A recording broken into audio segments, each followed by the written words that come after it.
Once again, welcome. It's another episode of Lit Night.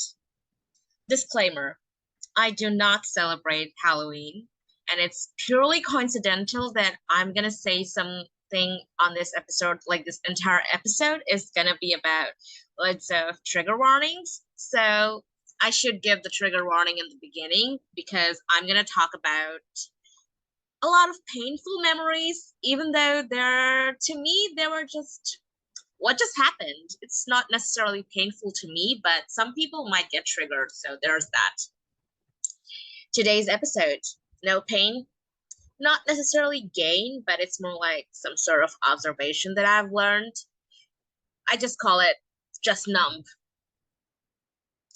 The reason is that a few days ago, I was giving myself a haircut and I was in a hurry. And while cutting my hair, just in the sides, like, around the place where you have sideburns, I was like being super, I was like in a hurry and I was a bit careless and I ended up cutting bits of my ears, not like it chopped off or anything, but there was like this huge, let's say, there was this not huge, like sort of round wound.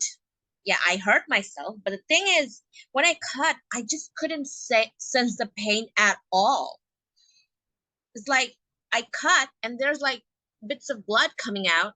And I was like thinking that, why am I not feeling the pain? That made me a bit contemplative and it reminded me of many of the memories that I had, in which I hurt myself pretty badly, but I didn't feel the pain. Some sort of nerve ending situation. I don't know what's wrong with me, but yeah. So this is the first scenario. I could remember some of the scenarios. Let me remember this one from when I was probably in second grade or first grade. I do not exactly remember. Most probably I was in second grade. I think so. Yeah. So here's the thing. I am a huge fan of Digimon. Digimon Adventure, especially the 1999 19991, the 1999 version. I'm a huge fan of it. And I love all the characters. Taichi is one of my most favorite characters in Digimon, and one of my most favorite Digimon is Angemon. So in the first arc, when Angemon died, Digimons don't necessarily die, but Angemon died while defeating Devimon, so both of them died.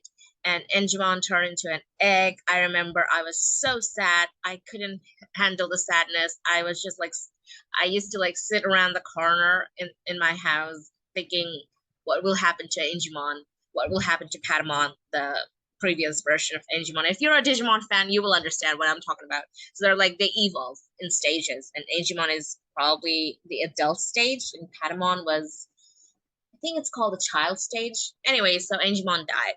I'm a huge fan of Angemon. So there are some movies in Digimon. This whole thing is for context, basically. So there are movies of Digimon as well. And back then, I didn't get to watch the movies. So there were like DVDs, and my sister is a huge fan of Digimon too. She used to be. And she heard that in one of the movies, Angemon and another Digimon, Angevomon, it's like this Digimon belonging to Takeru and Hikari. And they turn evil. I've heard from my sister, and she heard from a classmate or a friend of her that Angemon and Angevomon, the those super nice Digimon who saved the world, something like that, they turn evil. And it was maybe around in grade two. And when I heard this, I couldn't stand it. It's like, how dare they turn evil? Grade two me was like so emo about it. She was like, she couldn't handle the idea of Angemon and Angemon turning evil. So I was, when I heard the news, this information, I was sad and mad the whole day, probably more than one day. And like when you're a kid, like you cut pictures from books. So I was cutting a picture from books. And I was so busy fuming inside my head that how dare Angemon turn evil. And because I was so invested in that thought, I accidentally cut my left or right pinky finger a lot. It's like a lot of blood was coming out of my finger, and it was dripping like red inkish blood was coming out of my finger because I accidentally cut my finger while cutting those pages. But I was so busy fuming and being mad about Angemon being evil, I couldn't feel the pain. I couldn't feel the pain that blood was dripping out of my finger and I had a cut and I couldn't feel the pain. So it made me think a lot. This I guess I was younger than a tween. I wasn't a tween yet around that time, I guess. So I was pretty young. And well, so it kind of made me think a lot for like the rest of my life that, whoa, that kid, she was so edgy that she couldn't even feel the pain, that she was so mad at Angemon. But apparently, this is not the only time this happened. So another time, maybe I was in fifth grade, I think. So I was sitting on my table and I didn't notice that there was this huge needle just standing like 90-degree with the ground. So there was this huge ring of um, thread and there was this the needle was very thick. It's the kind of needle you use to make bindings of books, or like, like shoemakers have these very thick needle. Like they're very thick. It's not like teen needle. So I accidentally put my hand somewhere and I couldn't feel anything. And I was like, did something get inside my arm? So I raised my arm and I saw this half of the needle, this thick needle was inside me, inside my hand. It's like stuck half of it. It's like, whoa, what was that? I got really scared and shocked. Like half of this thick needle got inside my arm and I couldn't feel the pain at all. So I was like really worried. So I took it out. This fifth grader me, she took it out, the needle, and not blood didn't come out, even though it was like a very thick needle. And I couldn't feel the pain that much. It was really weird. And it was it was kind of scary. Just like the previous incident, like blood dripping out and stuff. That was scary. This is the second incident, I say. And it was weird. Okay, it's not the second, it's more like a third incident. The second incident happened when I was in third grade. So of course, when you're young, you go out and play and at the playground with your friends. So when there was like, lunchtime at school, we were running and I wasn't playing in the playground at that time, but we were playing tag. And while playing, I ended up falling and I hurt myself really badly. Like, it's like the ground was made of cement, so it was very rough. So I ended up scratching myself like badly, and it's like there were like loads of scratch and blood didn't necessarily come out, but say around that time, it's like before blood coming out, platelet made this thick layer of this platelet was there, and it was so hard. That's why I had a hard time walking for a few weeks. So fine, platelet. I had hard time walking. It kind of hurt, and it was like a bit. It felt like bad. So that hurt definitely. 2 weeks later, around 3 weeks later, I don't know, maybe 2 weeks or 1 week, I don't know. So there was sports day happening in another place for my school. So after this, I don't remember participating in any of the sports because I wasn't really selected that year, sadly. And usually I'm not that sporty. There are like very few times that I was able to win some prizes. But anyway, I'm not that sporty. I wish I were, but yeah, athletic, that would be nice. Too late. Okay, it's never too late, but anyway. So so I was running with my friend. It was probably around again lunchtime or something. And it was like a huge place, and I was running with that same one of the same friends, and we were running and running. And when kids run, they're like, so they forget about everything kind of.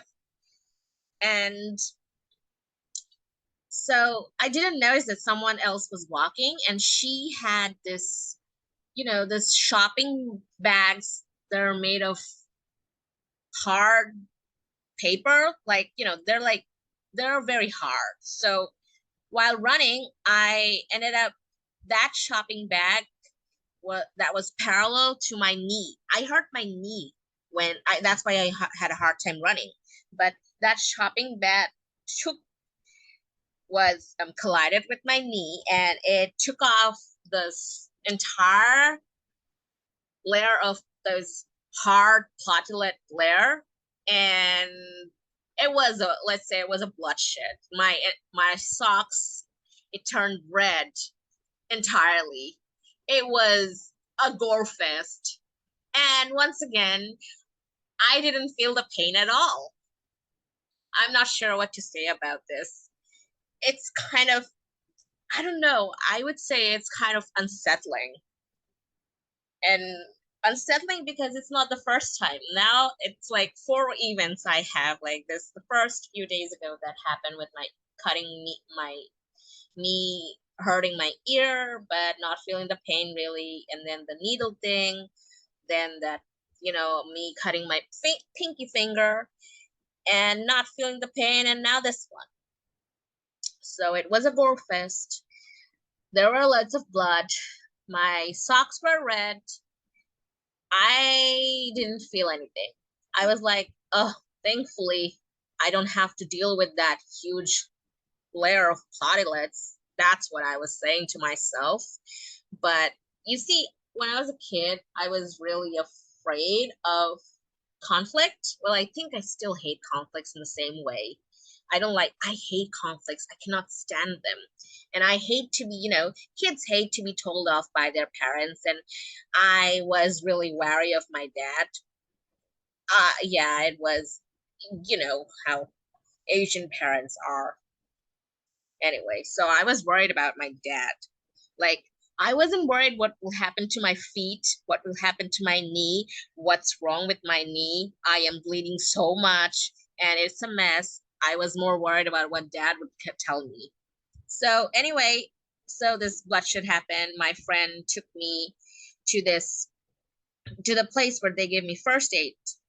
And I was getting first aid, and many people were trying to console me, like it's okay, it's gonna be fine.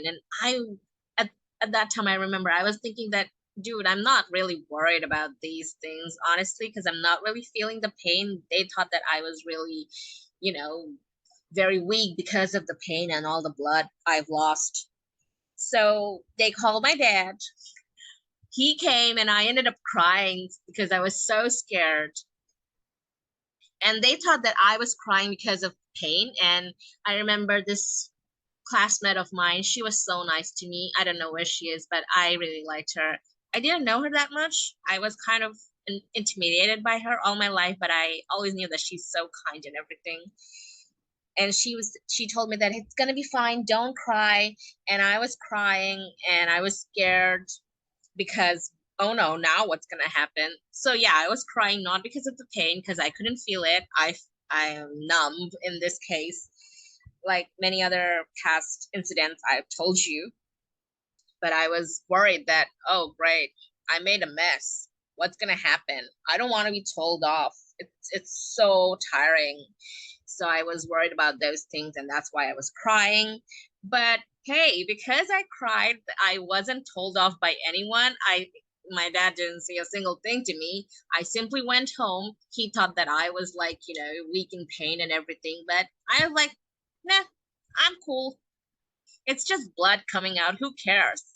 Okay, it kind of scares me what this third grade kid thought of this whole blood thing. I'm afraid of my younger self now, just a bit. So these are like these four incidents. I don't know if there are more like that, but if I do remember, I guess I would to you guys about it. At this moment, I cannot remember anything else. So, yeah, that was such a mini episode, but this was such a bit of a gory situation, I guess. I hope nobody got triggered because of the content of this episode, but let's see. It's lit night, so we should talk about something.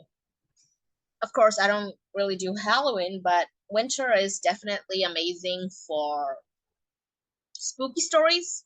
And it's not winter, it's like late fall. Winter is about to come in a couple of months, I guess.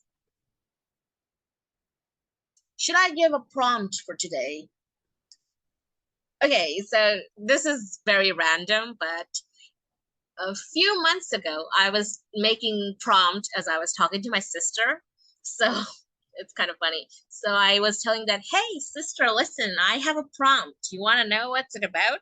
So I was standing in front of her room.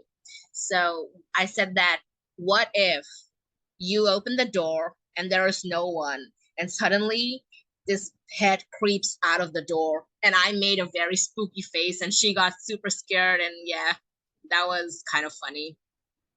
I made a face, and yeah, you open the door, nothing happens, and suddenly this head creeps out. Two kind of situation. If it creeps out slowly, the atmosphere is going to be one kind, and if it creeps out, it doesn't creep out, it just comes out like shock, like jump scare. The atmosphere is going to be different from the first one. And I do stuff like this because, like, I guess the younger ones love to pull off, make fun sometimes of the older siblings. There was one time I put this black tape, just a piece of it, on the wall, thinking that, what if somebody thinks that this is a shadow of a lizard, a small lizard? And I didn't really think that anybody would fall for it. Like, it's like when you have piece of black tape on the wall, if you're walking fast walking out of the room, and your eyes, in your peripheral vision, you see a shadow, you will think that, oh, it's a lizard or something like that. And when I put it, I was thinking about that, is anybody going to fall for this? And I wasn't really pranking, it was just this, I put it there thinking that, let's see if this experiment works. And it worked on my sister. Unfortunate for her. So one day she was walking out of the room, and she screamed.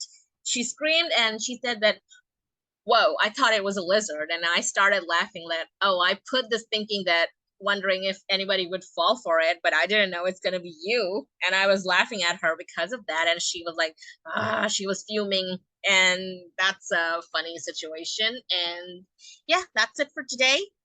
Have a lit night. Bye.